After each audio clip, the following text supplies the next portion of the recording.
Hi there, it's Natasha and thank you so much for joining me today. This cute little coffee cup die set and then coffee themed stamp set are the ones that we're going to be using today. Now both of these are from the KS Craft Lover store on Ally, and I am going to get started by creating a little background. Now this is going to be a smaller size card. I think this ends up being 3 3/4 inches by 3 3/4 inches. Now I have these brown inks. This is literally all the brown inks I have. So I have one Oxide, one normal distress ink, and then a couple of little Hero Arts ones, I think, those little cubes. So it's just about using whatever you have. And I'm just daubing them down on a little non-stick mat here. This is actually the Tim Holtz glass medium matte. This is the replacement non-stick sheet, and it's just a perfect size, and it's got a nice low price point, so it works out really well for me. Anyhow, I sprayed some water on the inks, and then I put down a piece of watercolor paper, and I am drying in between all these layers. I kind of got one little layer of brown ink down, and then I dried it, and then I smushed it down just briefly so I could get all those different textures and dots and dribbles, because I want to keep those. Although I know that I will be cutting out a piece of this, so I'm kind of just doing the whole 4 1/4 by 5 1/2 inch sheet, but I know I'm just going to pick the best kind of 3 3/4 inch by 3 3/4 inch piece out of the middle that will work for my card front. So this card is going to be a 4 by 4 inch card, I think it is, so it's a bit smaller. And I know there are lots of stamp sets and things that do exactly this, but I'm just making do with what I have. I don't need a stamp set, so I'm just putting down some of the Distress Oxide ink, and this is the, I think it's Vintage Photo, and I'm just getting the cap of an embossing powder container, dip it in that ink, and then twirl it around on my page. Then I'm just going to clean it off and pop it right back on. So that kind of is meant to look like the coffee cup stains. And then just with that leftover ink on the table, I'm adding a little bit more water and a wet paintbrush to create some nice big splatters. And that will complete my background. So I like the way that that turned out, and I'm going to pop it aside to dry. So the next thing that I want to work on is creating my coffee cup.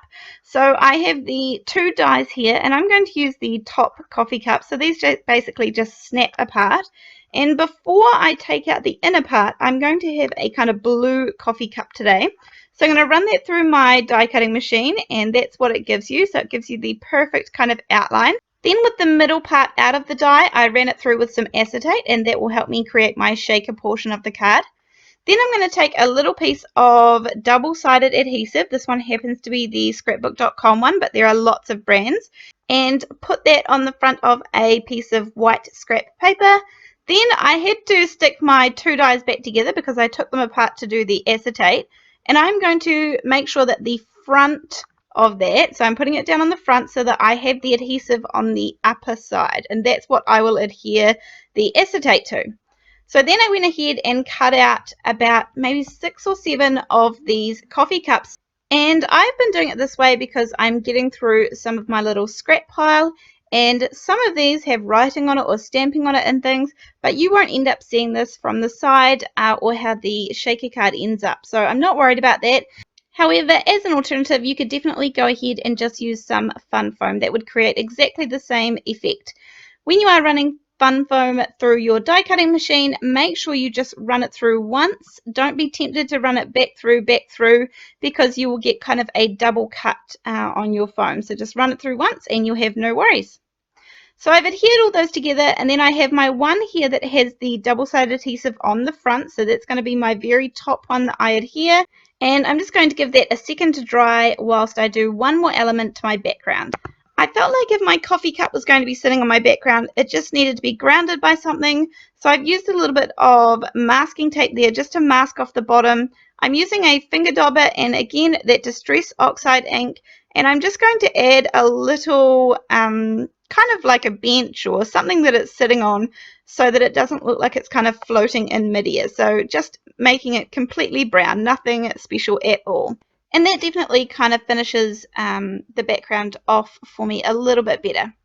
Now I'm going to move on to making the shaker card, and I'm just going to adhere the coffee cup down flat, and this is the one that we built up all of the layers, And I don't have the acetate on there just yet because I need to pop in the background and the shaker components.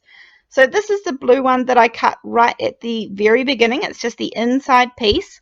Then I'm going to add some of Alina's Little Gems. Now these are kind of like a chocolatey brown color. These are both the sizes. I think these are maybe the 4 and the 6 mils. I think they're the size that it comes in.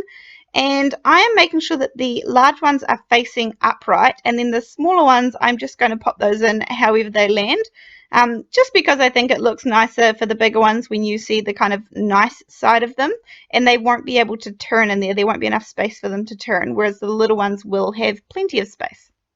So I've filled it up nice and full. I'm picking off that release paper from the front of the double-sided tape, and then I will pop down my piece of acetate, and that creates our shaker.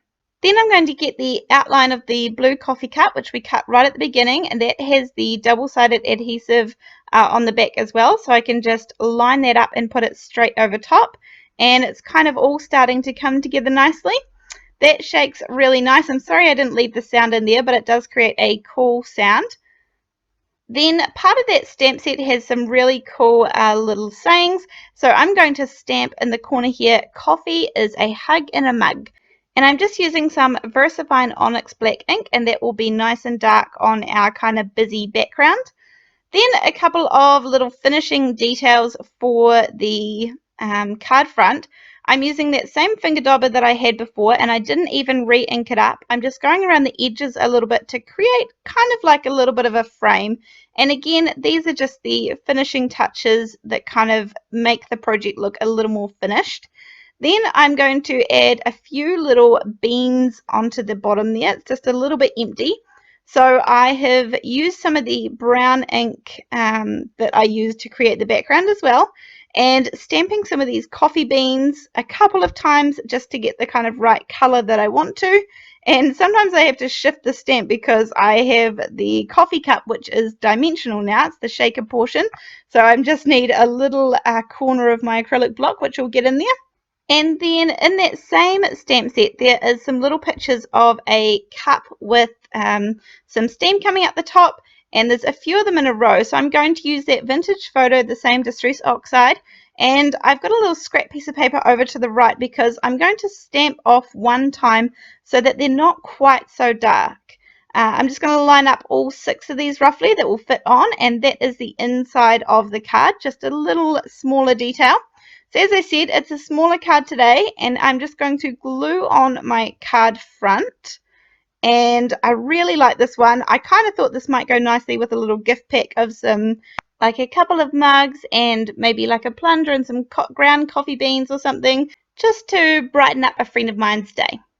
Anyhow, thank you so much for watching. I hope you got inspired by this video, and I look forward to seeing you in the next one. Thank you so much. See you later. Bye.